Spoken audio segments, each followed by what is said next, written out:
It is not unusual that around this time, conversations about top four finishes in the English Premier League start taking center stage.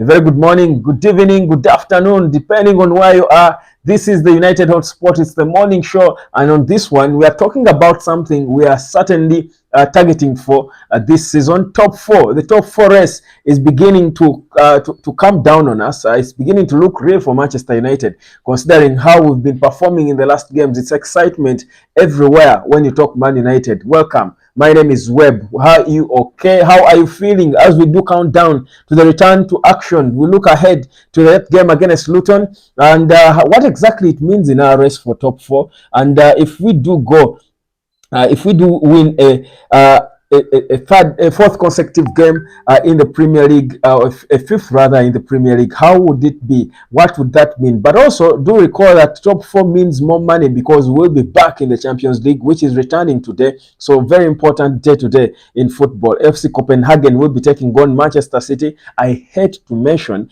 that FC Copenhagen made it out of the group ahead of us in the Champions League, but probably it was because it was all for the good, because we really needed to rebuild or to reorganize. RB Leipzig will be taking on Real Madrid. Those are the two games today in the UEFA Champions League. No United for the Champions League, but no problem because we are back soon. That's the focus, at least for now, for us to be able to return. Now, before I even talk about, there's something I've read this morning, very interesting, from Wayne Rooney. It was a post from Wayne Rooney that he was dissing. He was dissing. He was dissing this whole Super Bowl thing, and I found it interesting. And I'm sure you can look out for it and read the comments. Let me read it for you. Forget about the Super Bowl, guys. The real stuff is football. The real football is in the UK and it's Manchester. Here's Ryan Rooney posting, our legend, trying to watch Super Bowl final. How do they call this football? It's like watching paint dry. Looking forward to adverts and music. That's Ryan Rooney for you. But I think, and I'm sure the Americans were down there, abusing and attacking him. But guys, let's be real. I think this is most of us. I think you watch this whole Super Bowl thing and you're thinking, is this football? What's happening? A bunch of big guys all all wearing one-ton protective gear and just running and knocking each other, and somehow someone throws a ball, the other one touches it and puts it down, and boom. That's what do they even call it? It's very funny, but well, it's just another sport. No hating, no hating, but we're just saying facts. We would prefer the football. We would prefer the real football. But anyway, that was Rooney for you this morning. It was a funny thing to read, but it's also a bold one. It was he did post it on his X. It was also a bold one from him. But yeah. Anyhow, let's talk Manchester United and the whole top four finish and the top four race and how realistic it is. What exactly have we got to do if we are going to finish among the top four in this season of the Premier League? Well, if you look at the table, and I'll give it to you, you're seeing it there on your screen, but I'll just just remind you of it, of the top. So let me say top 8 teams, or let me say the top 10. Let me say the top half of the league, because I think even Chelsea, mathematically can still make it to the top 4. So it's not like we are only in a race against the teams above us. But if you look at the top half of the Premier League, Liverpool topping with 54 points, with a goal difference of 32. Goal difference, they have scored 55 goals and conceded 23. Then you look at Man City, who have scored 56 and conceded 25. Obviously, it's no surprise that Man City have scored the most. So they have conceded 56 and scored 56 and conceded 25. That is 2 more goals conceded than Liverpool and 1 more goal scored than Liverpool. But the goal difference is what matters. It's 31, 52 points in second position. Arsenal are also scoring goals. They have scored 53 and conceded 22. So they have conceded the least among the top half. That's Arsenal. 51. Tottenham's was Arsenal's defense is solid. Tottenham have scored 51 and conceded 36. That's a goal difference of 15. Arsenal's goal difference is 31. 52 points for Arsenal, who are third. Tottenham are fourth with 47 points. Then Aston Villa Above us, 50 goals scored, beautiful number, conceded 32, goal difference of 18, points 46. Then Man United comes, we've scored 33 and conceded as many. First of all, we look like we are scoring. In the last games, we are beginning to score, but still we are a long way to go in terms of how many goals we score. So you clearly see that we are struggling. We need to be scoring more goals.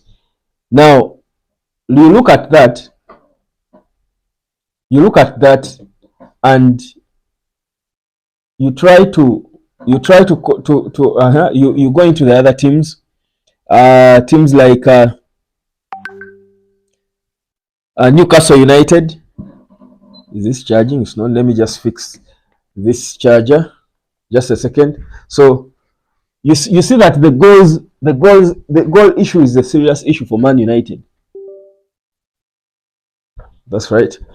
So you see that the goals issue is a serious one. We don't score really that many goals, and let's not be carried away by how many goals we look like we're scoring in recent games, but we've not got to get carried away. You clearly see that we still need to score more and tighten our backline and concede less. Newcastle United are 7th. They have got 36 points, better goal difference of 12, scored 51 and conceded 39. You realize that among the top, West Ham scored 36, conceded 42, goal difference of -6. Of course, that's terrible for them. Brighton 43, 40, goal difference of 3, 35 points. Then Chelsea 41, 40, goal difference of 1. Among the teams in the top half of the log, Manchester United has scored the least number of goals, 33. Now, let's even fast wait to talk about the ones we've considered. I think if we're going to finish in the top 4, the one thing we've got to do is score more goals. So we've been talking about how Rasmus Højlund, his squad, is beginning to find his purple patch and score goals for fun, but they are still not enough. They are still not enough. Højlund should be scoring more goals.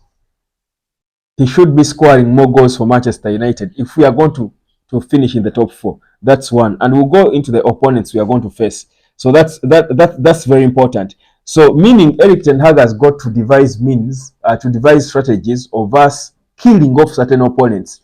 But in doing so, we should have a balance. We need to score so many goals and reduce on how many we concede. Because the open play of Erik ten Hag, and this is, I think, a proper evidence of what I've been talking about here. I think the fact that we've scored as many as we've conceded shows us that we do not try to strike a balance. I think what we are doing is going all out, try and destroy the opponent by opening ourselves in the back, and that's a big problem if you're going to be in the race for the top four. Because do remember that at some point in the Premier League it will get to goals. That's why the goal difference is so important. Forget about the head-to-head, by the way. In the Premier League, it's goal difference first. The Premier League is about goals. So you've got to limit how many goals you let in. Very important, because Erik ten Hag is fascinated with attack, his Ajax style, which would make sense in the Dutch Eredivisie, but in the Premier League, you've got to fasten. You've got to lock you're behind, if you know what I mean. You cannot leak goals like that yet because you think you can score so many, or you can focus on scoring so many. So that's exactly what we are suffering. So if we correct that, and what do we do then to score more goals? What do we have to do? Rasmus Højlund has got to be fed more. We've got to have a target player in Højlund, and he has got to be fed more. The issue has been players have been coming out, and everyone wants to be on the score sheet. Every forward wants to be the one scoring goals. Bruno Fernandes wants to score more goals than everyone. Scott McTominay, as it is our top scorer. Virtually, he has earned us the most points. Actually, he has earned the most points as an individual. His goals have earned the most points in the Premier League. That is 12. That is 12 points, the most a single player's goals have earned for any team in the Premier League. So, whereas that is good, but we cannot be surviving like that. We cannot be surviving on a clutch player's goals. We cannot be surviving on such. We are supposed to feed our striker to score so many goals, and all these Garnachos and Marcus Rashfords will add on to what he has scored. So for me, we're beginning to do it, and don't get it twisted, and I want to give the credit that we are beginning to do it, but perhaps the stats show us that we need to do it more, because 33 goals in 23, is it 24? 33 goals in 24 games are not enough. They are definitely not enough. 33 goals in 24 games, and up to the stat before, the dubious stat we saw before, that Rasmus Højlund was the least fed footballer of all players, of all starting strikers in the Premier League. Again, this is evidence. Even the 33, I think, is because in recent games he has been on a run, and we are sort of trying to score more goals. So that's very bad. I think we lost a lot of good time, a good chance to score more goals in that spell when Marcus Rashford was completely off, and Erik ten Hag was taking his time to make decisions on him being benched and or switched for Alejandro Garnacho. I think you do recall at the start of the season when Marcus Rashford played about 12 or 13 consecutive games without delivering anything. I think he had 1 assist or 2 assists to Rasmus Højlund in that period. He wasn't scoring goals, but Erik ten Hag kept putting him there, and we were all shouting, why isn't Garnacho coming in? When Garnacho came in, I think we've had about 16 goals from the right wing when Garnacho started playing on the right. When he replaced Marcus Rashford in those few games, you recall that he scored goals against the Evertons of this world and what have you. So we need to catch up for that lost time, that dead period, by scoring a lot more goals. That's why we should go to a team like Luton and leave them for dead, destroy them, batter them, score 5 or 6 against Luton like Arsenal did against West Ham. There is no shame in doing that. I feel like we can do it. I think we are in a good frame to be able to do it. But the reason we do not obliterate opponents the way we're supposed to is because Erik ten Hag does not decentralize roles to players. You see that you realize that a striker like Højlund, and he said it himself in his interviews recently, a striker like Højlund is expected to contribute as much defensively as the defenders probably, or the midfielders, which should be okay, that you want to encourage your team to work together. But how are you going to get the goals from and step it up from the 33? How are you going to get the goals from your striker if you expect him to burn more calories trying to run back and defend? He can defend, but maybe to a certain extent, but not really every minute of the game. You expect him, whenever he loses the ball, to be tracking back. He's going to burn a lot of calories, and it will be difficult. I want to give credit to Højlund, because imagine he plays that, he comes and tries to support the defense all the time, but he's still fast enough to be sprinting and be in the right positions to get to finish off a ball at the opposite end, just that at times it's not passed to him. But for me, for us to get those goals, Erik ten Hag has got to adjust his approach. Decentralization, decentralize roles. Everyone has got to have a role to play. Let it not be everyone does everything. We will not we will not dominate games like that. Players will get tired. Højlund will get tired. Bruno Fernandes will run out of gas. They will then start playing, but they are just all over the place. But if you decentralize and say, the defenders, this is what you're expected to do defensively. We expect you to contribute to the attack during corners and set pieces. That's when we expect Harry Maguire to go up front and try to fight for a header, win a ball, a duel and stuff, and try to head an assist to Højlund and stuff. That's okay. You say the midfielders, same thing. We don't expect you two holding midfielders, Mainu and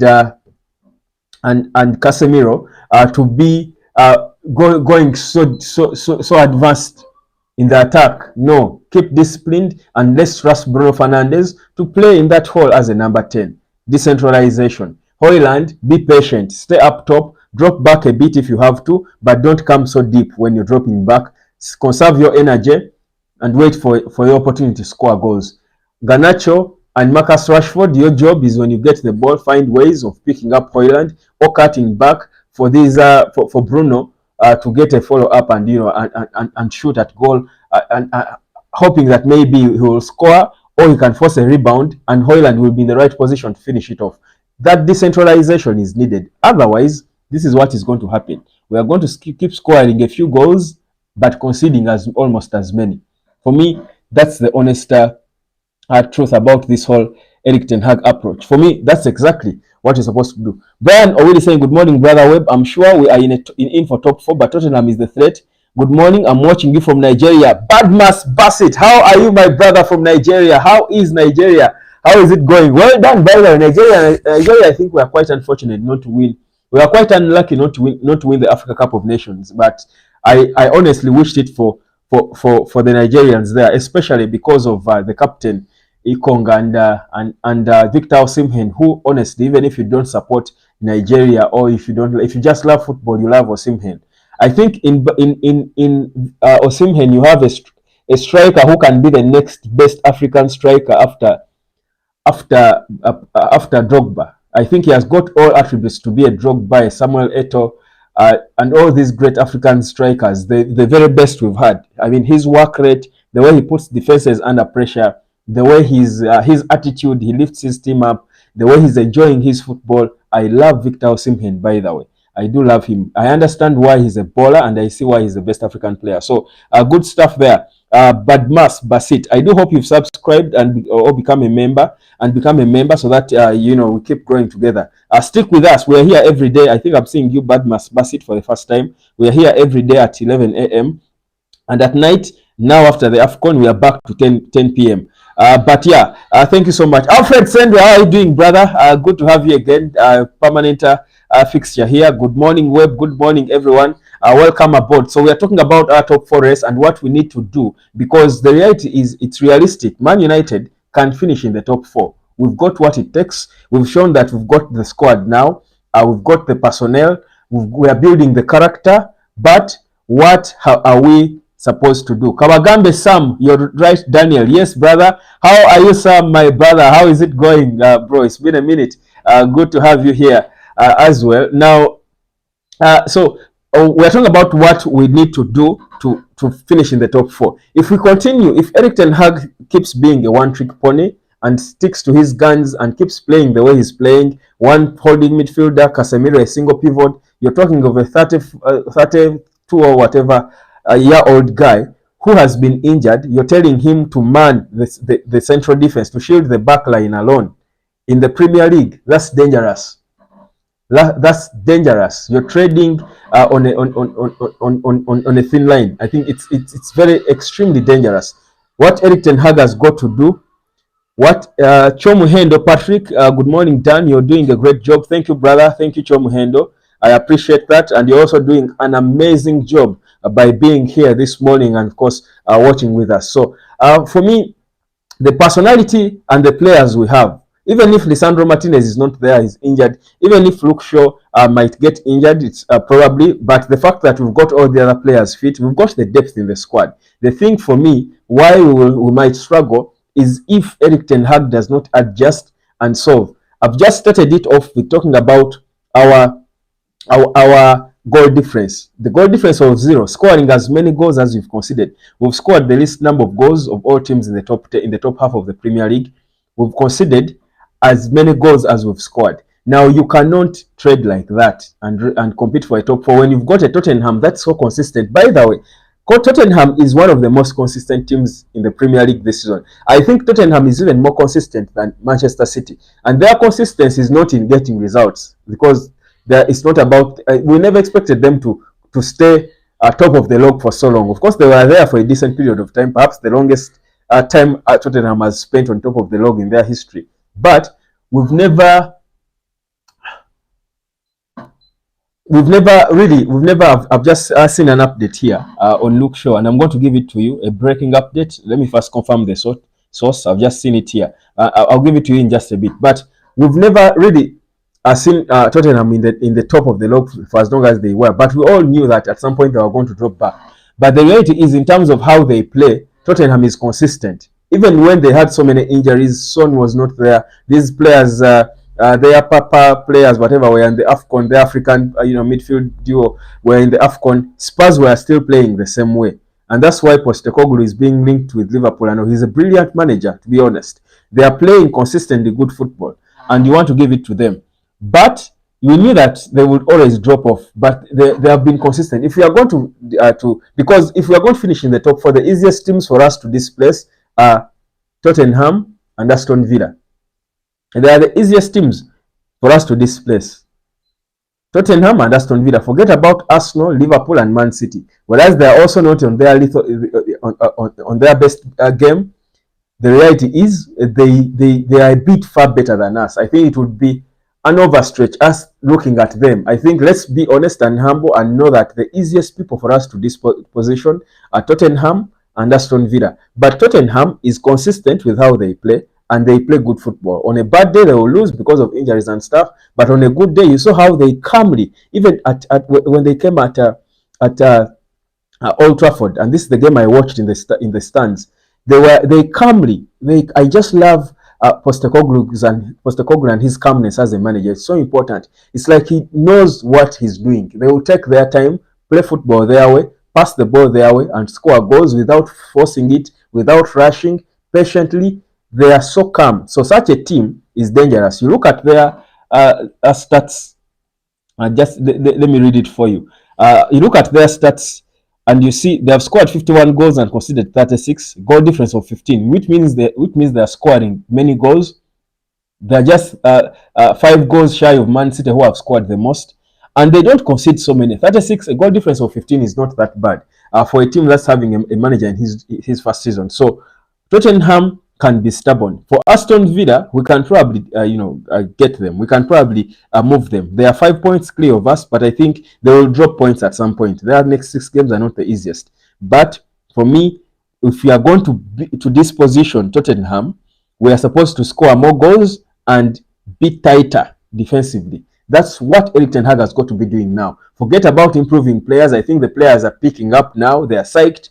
They are in the mood. They're in the right element. But we need to be more solid defensively. We cannot keep scoring goals and conceding as many. Alfred Sendo saying, I didn't catch your update on show. It's like we are going back to injury issues. Tottenham and Aston Villa are a big threat in our run for top 4. Of course, there is a live I did yesterday. I gave that update live yesterday, and you can go back and see it. But I can give it to you again, Alfred. So the thing with Luke Shaw is that Erik ten Hag, first of all, said he put him off not because he was injured, but it was a precaution to avoid an injury, because he complained of some pains in his body, and also he was complaining. So they said, we can't risk, let's put him off so that before it turns into an injury. But I've just seen an update here concerning Luke Shaw. Let me just look for it. I saw a notification on Luke Shaw.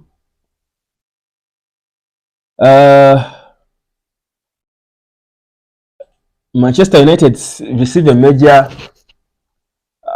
boost update about Luke Shaw. Situation. Major insights have come from inside the United. A well-regarded social media channel with connections in the club, which disclosed that Shaw is expected back at Carrington for training today.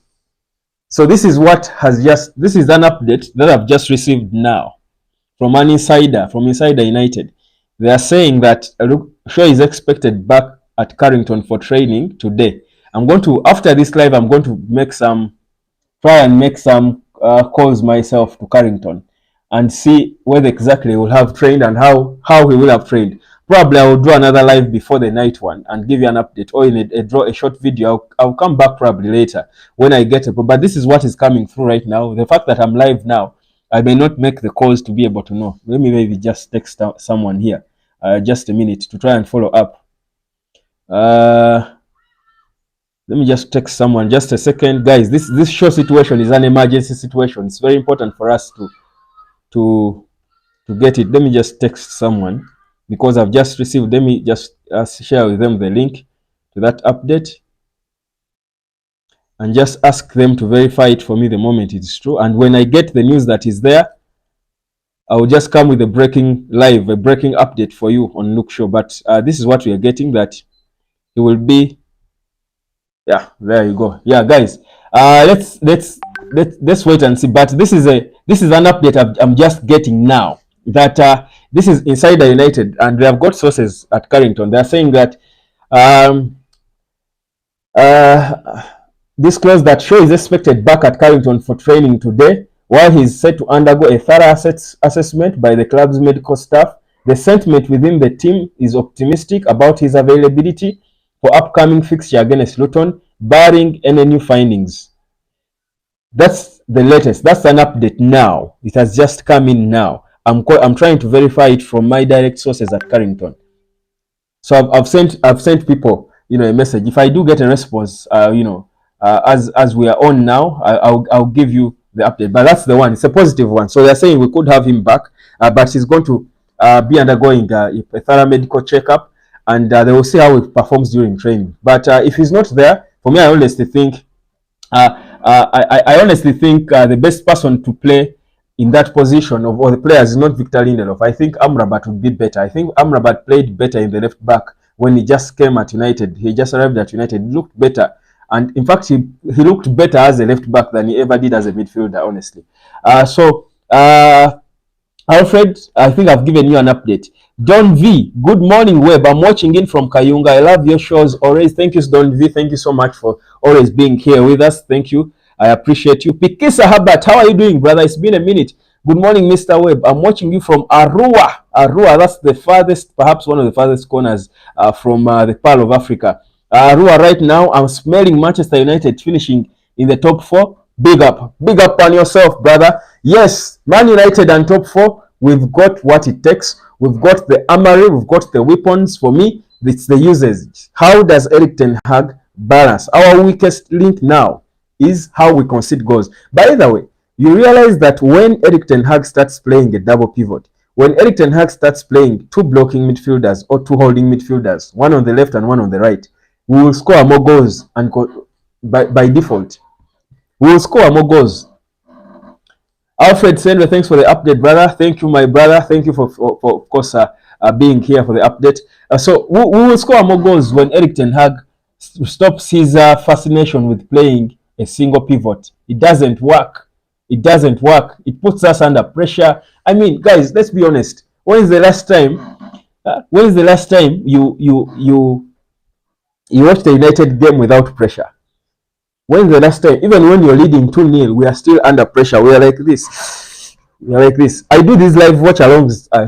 I've resumed doing these live watch alongs consistently. And guys, please, let's always watch these games together. Football is better when you watch it together. But you're always watching like this. Oh my God! But you're leading 2-0 because we are so open in the middle. We are so open. It's dangerous to live like that. Some of us will fall off one day.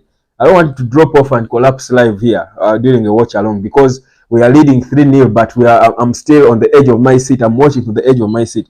It's not bad. That's what Erik ten Hag does. We can win games more comfortably, and when everyone is calm. The way we beat West Ham United, the 3-0 victory. But you see, even that victory, because again, one of the 2 holding midfielders should be holding midfielders was more committed,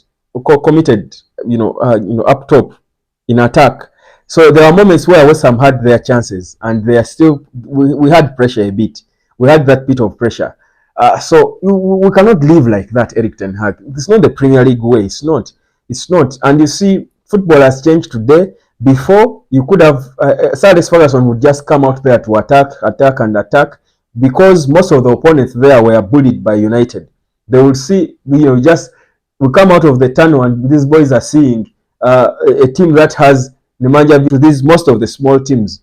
Even the big teams, Arsenal, were scared of United because we had personalities to scare them. But the difference between us and, I think, 16 of the other 20 teams in the Premier League was day and night. So we were always a bully.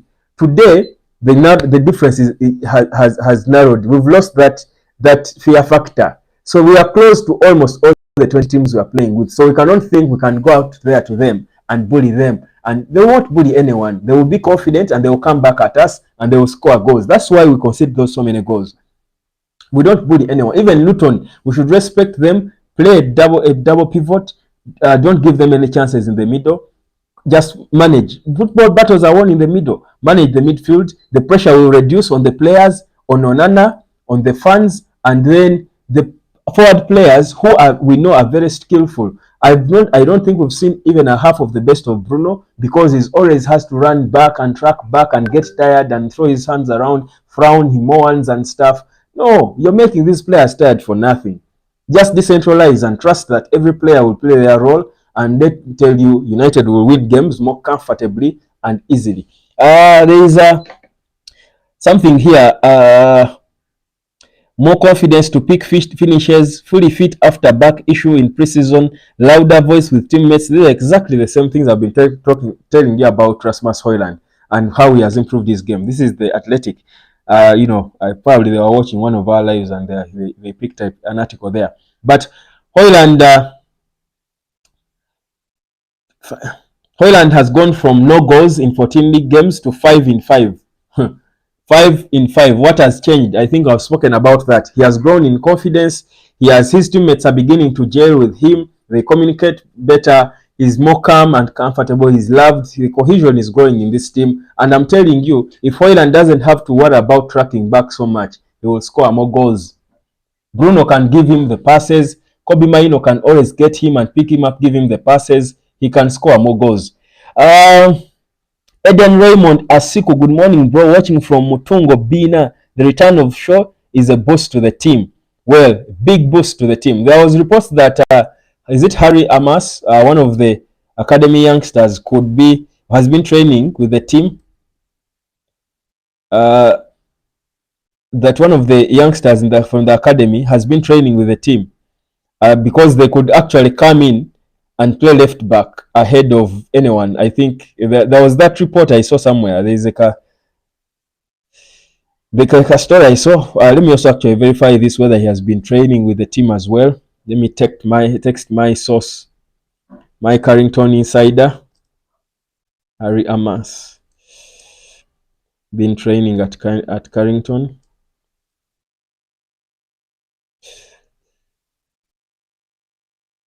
Okay, guys, I'll give you the updates. Trust me on that one. Trust me.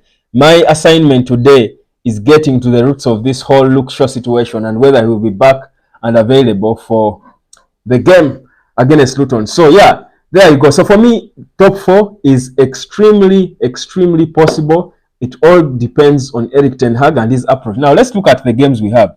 And let's look at the next fixtures for Manchester United. Because it's, again, very important as we look at the race for top 4. I think our next games are always going to be important. So the next game we have is against Luton on the 18th of Feb. It will be a Sunday at 7:30 p.m.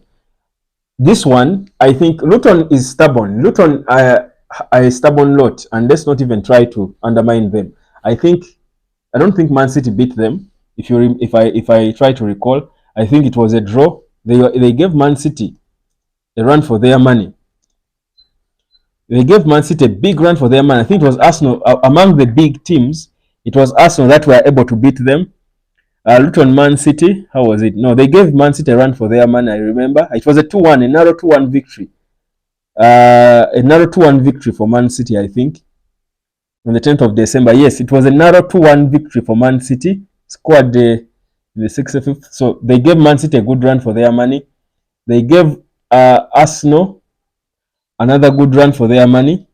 Let me just try to get the exact results, because what I remember, they gave this so-called, Arsenal was the 4-3. Arsenal beat them 4-3, very close as well. Then Tottenham pipped them 1-0. So you can see how difficult this team is. They are not an easy team. They're a stubborn team. But I think this is a team we should be able to comfortably bully and beat. But looking at our next fixtures, and I will look at the upcoming about 5 or 6 fixtures. We've got Luton next. That's an away game. Then on the 24th, Luton is on the 18th. That's on Sunday. On the 24th, we have Fulham. That's at home. Yeah, we have Fulham at home. Then on the 28th, that's the FA Cup. We travel to Nottingham Forest. I want to stick to the Premier League, honestly. So back to the Premier League. Then after, so we have Luton, Fulham at home. Luton is away. Then the next Premier League game will be on the 3rd of March. We have Man City. Now, whereas it's an away game at the Etihad Stadium, after watching Man City, I actually think we are in a better frame now than ever to beat Man City. We can beat Man City even at their yard. Of course, it will be difficult to beat them at home. but we can beat them. I actually think if there is one game that could surprise us, it may not be the City game. I think we could actually beat or draw against Man City. I have utmost confidence. In fact, if I were a punter, I would place a stake on that game. X2. X2 means either United winning or a draw. I don't think Man City will beat us on the 3rd of March, with or without Licha, and he won't be there. I don't think they will beat us.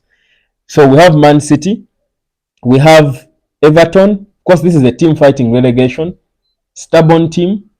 We gave Man City headache, you remember, but a team fighting relegation is always going to be dangerous. So maybe this is, for me, this looks like one of the most scary games of the games that are coming. But you see, being a home game, the worst I think should be a draw. But we should be able to beat Everton as well, because the beauty is it's at home. If we were at Goodison, I would have worries. Then you see we have, now those are 4 games. So you have Brentford away. Then we get into April. By that time, I hope that Licha will be back. Then we start April. On the 3rd, we play Chelsea at the Stamford Bridge. We don't know what Chelsea will have at that time. Chelsea will always have their side against United, however bad they are. And at the Stamford Bridge, they will always try to make it difficult.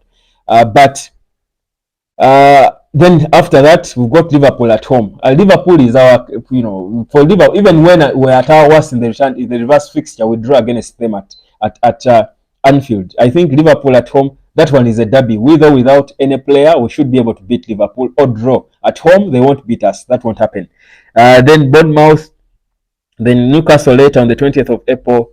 Then April ends with Burnley coming to OT. So in the next games, 1, 2, 3, 4, 5, 6, 7, 8, 9, 10, 11. In our next 11 games, we have 1, 2, 3, 4, 5, 6, 7 home games. 7 of those are home, 5 are away.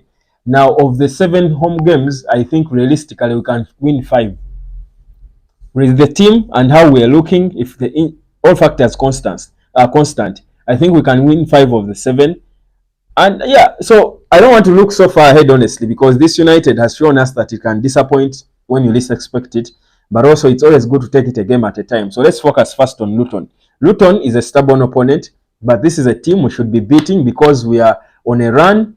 We have got the momentum, but Erik ten Hag has got to adjust. We are supposed to be winning certain games more easily and more comfortably. I feel petty. I think he meant Pikisa Herbert meant to mean pity. I feel pity for Amad Diallo. Erik ten Hag should give some minutes to play. I honestly think it's going to reach a time when it's imperative upon him to give him playing time. I think it's a matter of time that Amad Diallo is going to get his chance. Erik ten Hag will be left with no option because, look, Alejandro Garnacho will not start all games, and I think he has played the most minutes of, I think, most of all our players recently. I don't remember a game when Alejandro Garnacho was substituted off. He's always there. He's always there, and I love it because the boy is just 19 and he's in the mood. But he will not play every minute of every game. At some point, he will have to bring in Amad. You see, when that time comes, Erik ten Hag will have no option but to play Amad. He will not keep playing Antony when he does nothing every day because we need more goals. The thing we need now is more goals, and Antony is not going to contribute to our goals. He's not going to add anything to our goals. Amad Diallo will add us more options going forward. Antony is not. So for me, it's a matter of time. We'll get to see him, and we've sung this song. We've called upon Erik ten Hag to give Amad Diallo his chance. He's taken his time and all, but a point is going to reach when he has got nothing to do with it, and Diallo will get his chance. And when it comes, you remember how Garnacho, we cried for Garnacho. Give Garnacho a chance, give Garnacho a chance. He refused until eventually he had to do it. Same thing now. The confusion for Erik ten Hag is because, of course, Erik ten Hag is a bit stubborn. He has got that arrogance to him, which is okay. You need it as a manager. You've got to have a certain level of arrogance that when everyone is saying, don't do this, do this, he will stubbornly don't do it. and he will want to do it at his time. He doesn't want to give you the satisfaction of feeling like he did it because you said it. That's exactly the case. That's why we are suffering with Anthony. I think if we want Erik ten Hag to bench Anthony, we should start saying, start Anthony, start him. Anthony should play. Let him play. Erik ten Hag will do the opposite. He will not play him and he will play Ahmad. Erik ten Hag is that stubborn. When you keep all saying, we are all saying, let Marcus Rashford be benched, let Garnacho start, he will stubbornly not play him. Stubbornly. When we are all saying, Anthony Onana was not playing good. Anthony Bayindil, he will stubbornly not play Bayindil. When he was forced to play, he would rather force his guys to hire a private jet for £79,000 to ferry him from Manchester to Ivory Coast than satisfying people who have been calling for Nana to be benched. Erik ten Hag is that kind of a character. So, and we've got to learn our manager. He's like that. But he's who we have. He's our man. So what to do? There's nothing to do about him. But Højlund, you love to see it. You love to see Højlund in the mood. You love to see him scoring goals. His confidence has grown, and yeah, everything looks good. We look like we are more aware. At a certain point, we are clueless. Players seemed clueless. You see that if you go, and I was trying to analyze this squad player per player. I think probably I will do that again on the 3rd of March before we play Man City. I've been trying to look at the Manchester United squad and try to compare with the teams above us. As again, we look at this top 4 race, player per player, position per position. And let's use Arsenal. I think let's compare this United to Arsenal. Let's use Arsenal because it's our yes. Whereas we can say Liverpool are our greatest rival and all. I think honestly Arsenal is our bigger rival lately. In the modern game, I think Arsenal is our greatest rival. If you look at Manchester United, and this is why I think we've got the personnel and now we're building the character to push for a top 4.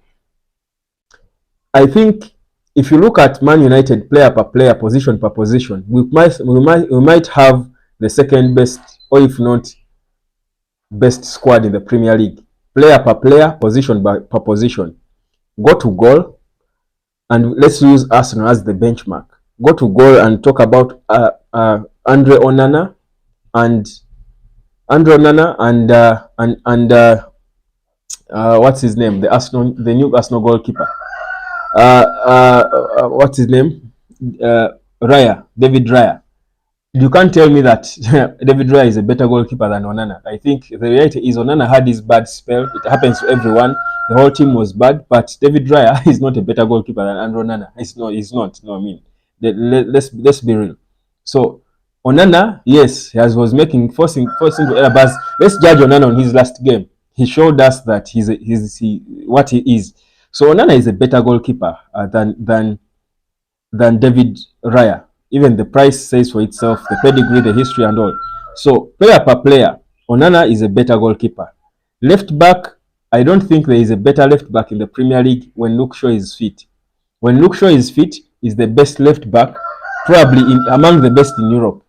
Player per player, and I just want you to see why I have the confidence that we've got the personnel, and now we are building the character to push for a top 4. Arsenal has been one of the more consistent teams this season. Let's use Arsenal as the benchmark. So left back, I think we are still Zinchenko and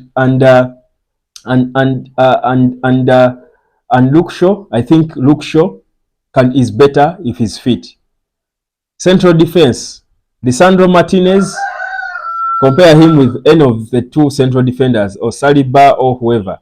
I think he's the best left back in the Premier League, Lisandro Martinez, when he's fit. So we beat them. Those are 3-0. Go to who? Harry Maguire and whoever other central defender. Okay, let's compare Saliba to Maguire and the other central defender of Arsenal to whoever you would choose to Lisandro Martinez. So let's give Arsenal one because Saliba has been decent. Let's say Saliba generally is better than Maguire. I'm saying player per player, not partnerships, because Arsenal has conceded the least goals. So in terms of their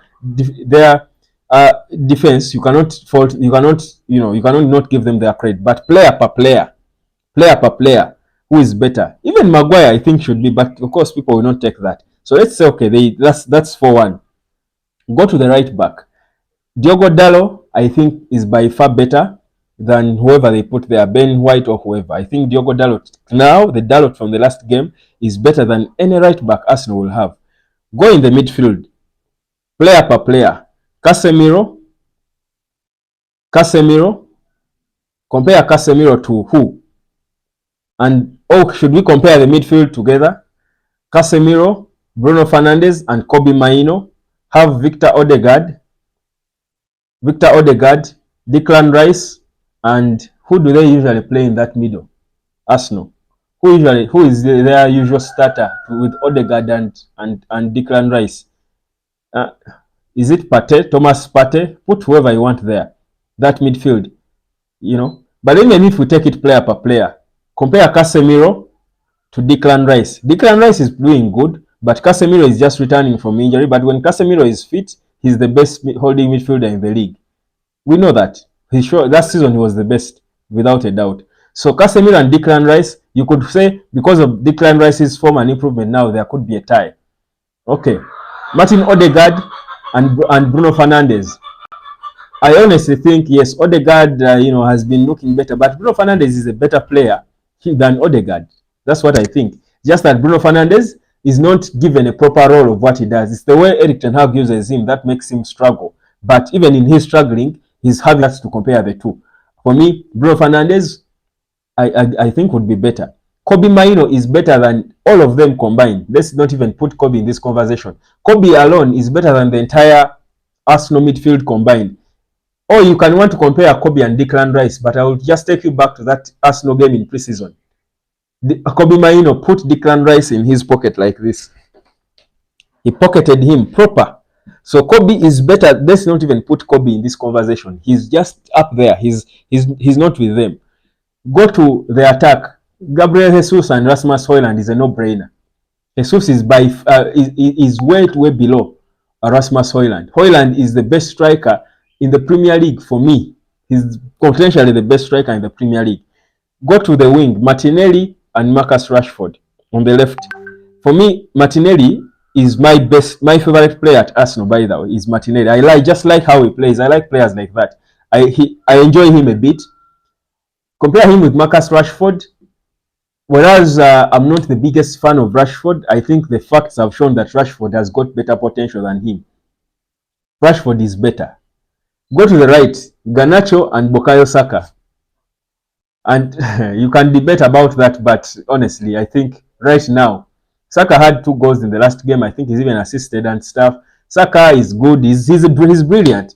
Garnacho is a work in progress, but they are close. You can say Saka is slightly ahead now, but the difference it's close. So you see that if you look at player per player, and this is why I was telling you, we have a squad that can even compete for a top 2. It's too late for us to think about the title race maybe, but we are good enough for a top 4. Think about United player per player. So that's why I go back to the one thing. The only thing that would stop us is the way Erik ten Hag deploys these players. It's the usage. The way Erik ten Hag uses these players would be the issue. If they are all fit and our players are at least beginning to return, Erik ten Hag is wasting talent. Exactly. That's the same thing the agent of Pellistri was saying. Pellistri is balling in Granada, and Antony is here, enjoying his playing time ahead of him. I was so sad, by the way, at how Erik ten Hag treated Pellistri. You recall that Antony was away for 2 weeks because of the allegations against him in Brazil, the ref allegations and all. And at that time, Pellistri got his chances. He had started playing, and was improving by game, you would see. Then the moment Antony came back, Pellistri never kicked a ball at United again. Immediately, the next game, I forget the team we are playing. The next game, Antony has done absolutely nothing. But Pellistri to even have to be for him to be forced on a loan. And for me, that I think looked so bad on Erik ten Hag. It looked extremely bad on Erik ten Hag for me. On yet Isaac Webb talk about Amad Diallo. Why is Erik ten Hag not favoring this youngster? I've just spoken about him. I think you've just joined on Yait. Welcome. But the thing is, with Amad Diallo is suffering from Erik ten Hag's favoritism. We all know it. I dropped a video months ago, and let me try to refresh you. And I think I have about 8 minutes to wind this up. But I dropped a video so many months ago, I think either in August or there or shortly after, where I was talking about Erik ten Hag's biggest weaknesses as a manager. One of Erik ten Hag's biggest weaknesses is and has always been his favoritism. That's a weakness. And Ahmad is suffering because of Erik ten Hag's favoritism. Peristri is on loan because of Erik ten Hag's favoritism. Erik ten Hag favors certain players, and Antony is one of those. The reasons can be anything. Of course, you would know. I think even if I made a 85 million pound signing of a flop, I would want to force it, hoping that this player will turn up for me and not ashame me. I would want to have that false hope. But you see, the admin of Manchester United's social media platforms shared a video showing Amad Diallo beating a defender. Who was it? Was it Luke Shaw? Lisandro Martinez, I think, in training, and also shared a video showing Antony beating the same defender in training. Now, if Amad Diallo took 30 seconds to beat their man, 30 seconds and 3 or 4 touches, Antony took 5 minutes and 25 touches to beat the same man and shoot at goal. You know his signature? Then he stands.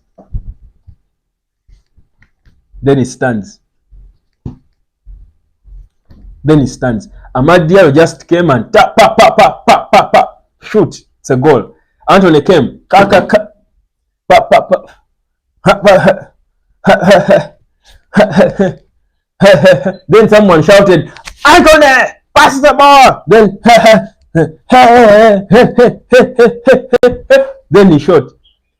Now, I think the admin was like all of us. I think that Man United social media admin is like all of us. His opinions towards Anton are the same. So I think for me, it's a matter of time. That's why I say Ahmad's chance will come. He's suffering because of Erik ten Hag's favoritism, but Erik ten Hag's favoritism can only go on for so long. Because with the new Ineos and Omar Berada coming in, Ten Hag, whereas he's the boss, he will have to account for every decision he makes. His work is going to be reduced. He will have to account for every decision he makes. I'm trying to look for that video so that I share the link for you so that you watch the video of Erik ten Hag's biggest weaknesses. Yeah? He has that weakness of favoritism, which is bad. But the time will come for Amad Diallo, and when that time comes, trust me, we will all celebrate and he will be unstoppable. One bad thing about Ten Hag is that he favors the players he bought and they are not doing what we want in art. Exactly. That's exactly what I'm saying. That's exactly the point. He has that favoritism, which is bad. It looks bad on him, but for me, I've been telling people that these youngsters, and it's good he's beginning to give them a chance, these youngsters could be the reason Erik ten Hag is booted out of United if he's not careful, especially Ahmad. People see it. Antony will be the reason he gets sacked. If he keeps pushing, if Antony stays in the summer and he keeps getting chances ahead of young players like Ahmad, these are the reasons he will get sacked. Trust me. There is no, you see, for Scott McTominay, you would see that even at his lowest, you would see that there is something about Scott that we're all debating. We had, second thoughts, even when he was not really performing. But for Antony, I don't think he has given us any signs, any positive signs that he's about to do anything. It's not working. It's not working, and it's not going to work. With Antony, it's not working, and Erik ten Hag is just forcing him on us. So yeah, it's a matter of time. Honestly, it's a matter of time that until Ahmad will get his chance. I want to get you that video and just share that. I've got 3 minutes. Any other question? Let me just get.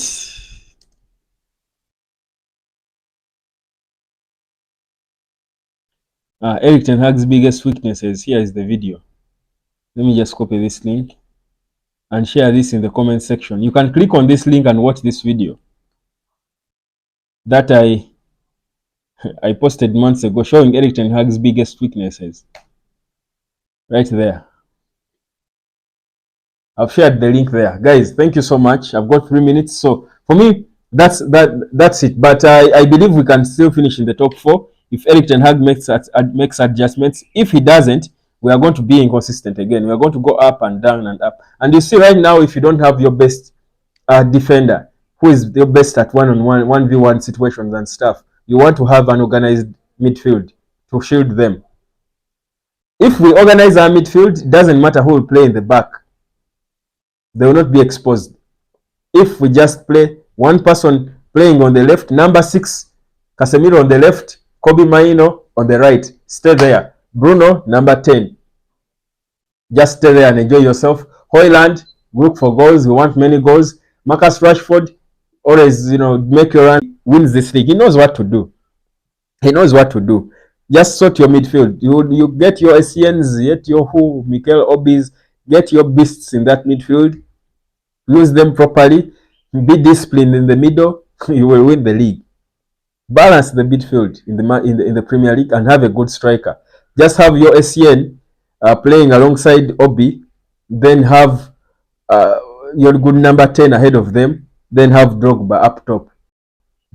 Then give him the balls. You will win the league. That's the thing we have. We have Mainoo. We have Casemiro. You have Bruno Fernandes. You have Højlund. You have Garnacho. You have Rashford. Very fast on the planks. Simple. Don't complicate football. Eric Ten Hag loves to complicate football at times, and it's so painful to watch. Don't complicate football. Football is good when you keep it simple. The reason why Wayne Rooney was dissing the Super Bowl is because it's complicated. You watch it and you can watch for 2 hours and you still don't understand what you're watching. Don't complicate. That's why football is the most interesting game. It's the most beautiful game because it's not complicated. Even if no one when a child is born, no one takes him to. I don't think anyone took you to any lesson and taught you how football is played or how football is interpreted. Your brain just interprets it. Even a baby, an unborn child will celebrate a goal when it is scored, even if they don't understand what they are seeing. Just score a beautiful that volley from Wayne Rooney against Man City or the Garnacho volley. Trust me, even a 2-year-old will celebrate instinctively because football is not complicated. Anyone will understand football. Just keep football simple. The more you try to complicate it, you're causing problems for yourself. Eric Ten Hag at times wants to complicate football. Evidence of that is how he complicated it and we lost against Manchester City. That Varane is on the bench because it's a tactical reason. So you have Victor Lindelof starting. It is tactical. I want a player who can play and come in and cut inside. Your best defender is on the bench against the biggest team in the Premier League and you're trying to explain that. Why complicate football? Ten Hag, don't complicate football. Playing a single pivot in the Premier League doesn't work. I don't even think any coach has ever done that. That's Eredivisie. This is not the Eredivisie. This is the Premier League where it is about running directly. These guys don't waste time. They come at you directly. They see a hole, a gap. Oh, that's why we are passing. You saw how Aston Villa, I don't even know how we survived Aston Villa. They knew that, okay, this Lindelof is the weak link. And then their coach just, I don't know what, I think, I don't know. I think Unai Emery had placed a stake against his Aston Villa because Bailey was killing us. Bailey and the other African guy, what's his name on the right? They were killing us, and then the man substitutes puts them off, and I'm like, God, thank you. But these people were killing. Lindelof was having his worst game. Well, he had a rebaptism of fire, and then Unai Emery pulls him off. But you see, in the Premier League, don't create any pinhole, any holes. Don't allow any gap. They will punish you badly. Had it been for Onana, and that's why I still think Onana was cheated of his man of the match thing. Well, not that Harry Maguire didn't deserve it at all, but I think Onana deserved it more. When will Onana ever win his man of the match thing? When? Give the man his thing when he deserves it. Anyway, thank you so much, guys. Have a good day. I'll catch you again later. Let me follow up on this Luke Shaw update and him and Carrington and what exactly is going on with him. So turn on your notification button so that when I come back with that breaking news, when it's there, you're the first to know so that you don't miss it. Yeah, we need to follow up on this Luke Shaw and see exactly whether he's okay or whether he's really injured. Thank you so much, everyone, and wherever you're watching from, thank you for subscribing. Catch you later. Bless you.